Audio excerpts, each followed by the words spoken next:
Sebelumnya kita memahami bahwa hak kebebasan berserikat, berkumpul, mengeluarkan pendapat secara lisan dan tulisan itu kan dilindungi oleh undang-undang ya. Ya. Pasal 28E ayat 3 UUD 1945, atau kita tarik ke belakang lagi ada Konvensi Internasional ICCPR, juga Declaration of Human Rights pasal 19 itu bicara tentang kebebasan berekspresi.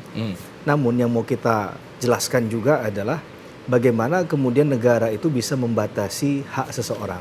Tadi bagus itu poin keempat dari pernyataan teman-teman dari ITB tadi, bahwa ketika kita bicara tentang HAM itu tidak bicara tentang hal yang absolut, tapi dia bisa dibatasi. Di mana pembatasan hak asasi manusia seorang, yaitu hak asasi manusia orang lain. Itu poinnya terlebih dahulu. Kemudian berkaitan dengan hal tadi, apakah sudah tepat penggunaan undang-undang ITE-nya? Memang tentu kita tidak menginginkan bahwa hukum pidana ditempatkan sebagai primum remedium dalam perkara ini. Berarti dia ditempatkan sebagai upaya untuk menestapakan. Tapi dalam langkah korektif mungkin diperlukan, sehingga pasal-pasal tadi itu untuk melindungi hak asasi orang lain. Kalau kita bicara di pasal 27 tadi kan deliknya kesusilaan. Kesusilaan itu apa gitu kan? Bicara tentang adab gitu kan. Tapi dalam kesusilaan yang dimaksud pasal 27, kita harus juga terjemahkan itu secara jelas, karena hukum pidana memaksa kita untuk bicara dalam konteks lex serta, lex scripta, lex stricta. Dia harus jelas, dia harus tegas, begitu ya, nggak boleh dianalogikan lain misalnya.